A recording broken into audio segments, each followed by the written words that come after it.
Paixão de nosso Senhor Jesus Cristo, segundo Lucas. Naquele tempo, toda a multidão se levantou e levou Jesus a Pilatos. Começaram então a acusá-lo, dizendo: Achamos este homem fazendo subversão entre o vosso povo, proibindo pagar impostos a César e afirmando ser ele mesmo Cristo, o Rei.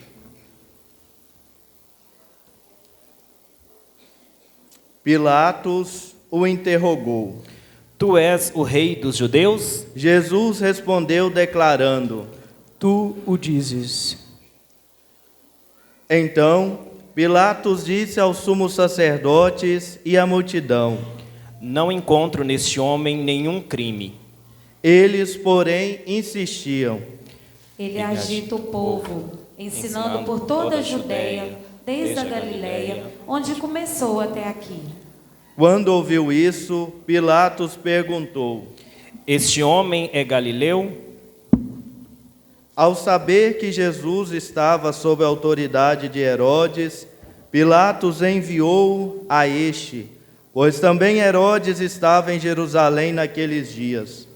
Herodes ficou muito contente ao ver Jesus, pois havia muito tempo desejava vê-lo.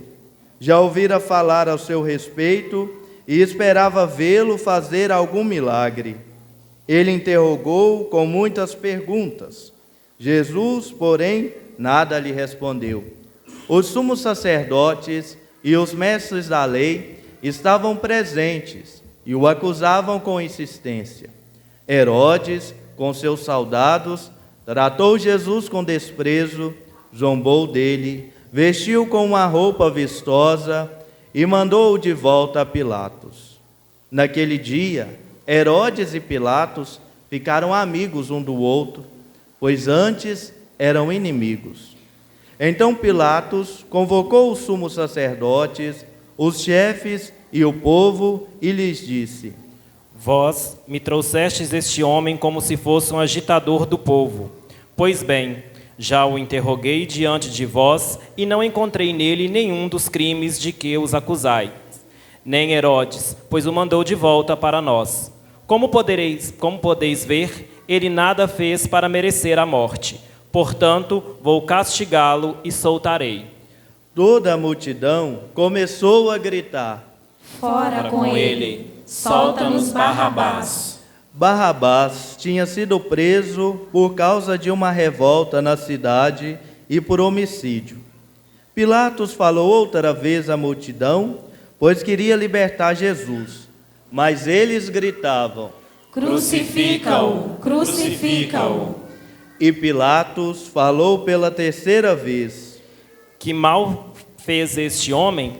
Não encontrei nele nenhum crime que mereça a morte. Portanto, vou castigá-lo e o soltarei. Eles, porém, continuaram a gritar com toda a força, pedindo que fosse crucificado. E a gritaria deles aumentava sempre mais. Então, Pilatos decidiu que fosse feito o que eles pediam. Soltou o homem que eles queriam, aquele que fora presa por revolta e homicídio, e entregou Jesus à vontade deles. Enquanto levavam Jesus, pegaram um certo Simão de Cirene, que voltava do campo, e impuseram-lhe a cruz para carregá-la atrás de Jesus. Seguiam uma grande multidão do povo e de mulheres que batiam no peito e choravam por ele. Jesus, porém, voltou-se e disse: Filhas de Jerusalém, não choreis por mim. Chorai por vós mesmas, por vossos filhos, porque dias virão em que se dirá: felizes as mulheres que nunca tiveram filhos, os ventres que nunca deram à luz e os seios que nunca amamentaram. Então começarão a pedir às montanhas: caí sobre nós, e às colinas: escondei-nos, porque se fazem assim com a árvore verde, o que não farão com a árvore seca?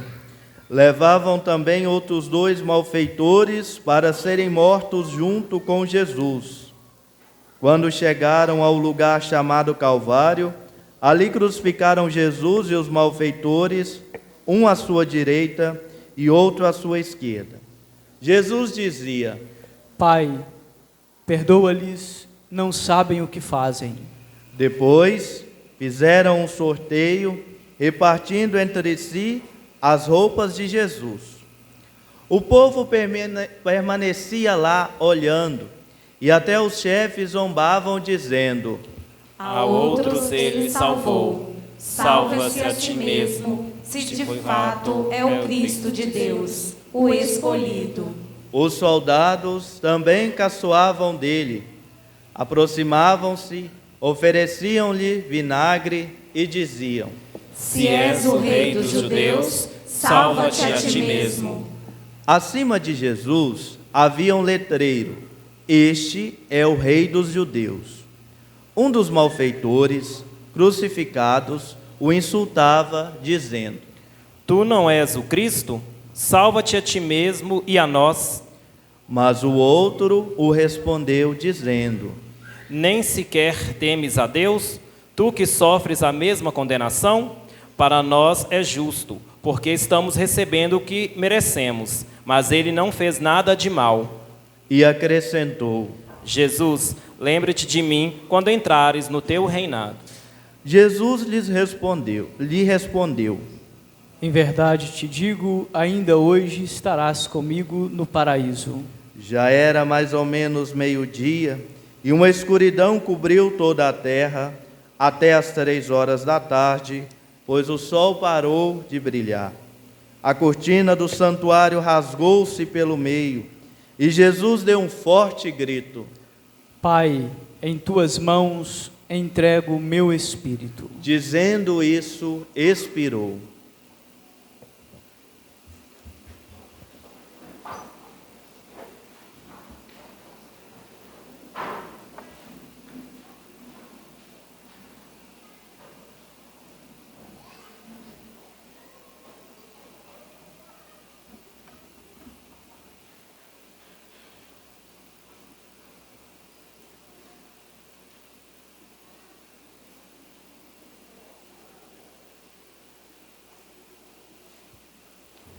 O oficial do exército romano viu o que acontecera e glorificou a Deus, dizendo: De fato, este homem era justo. E as multidões que tinham ocorrido para assistir viram o que havia acontecido e voltaram para casa batendo no peito. Todos os conhecidos de Jesus, bem como as mulheres que o acompanhavam desde a Galileia, ficaram à distância, olhando essas coisas. Palavra da salvação. Glória a vós, Senhor.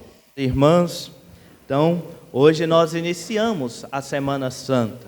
O Domingo de Ramos faz essa abertura solene, nos fazendo memória da entrada de Jesus a Jerusalém, como nós ouvimos o primeiro evangelho e naquela breve exortação do lado externo, lá da igreja. Quando nós ouvimos o relato da paixão do Senhor, o relato mais breve, hoje escutamos o texto de Lucas. Sexta vamos ouvir João. E de modo especial vemos que o Senhor, sendo Ele Deus, Filho de Deus, confessado pela boca do soldado que ultrapassou o seu lado e da multidão, vemos que Ele, mesmo do drama, do seu sofrimento, da sua paixão, Ele não deixa de salvar. Ele não deixa de perdoar.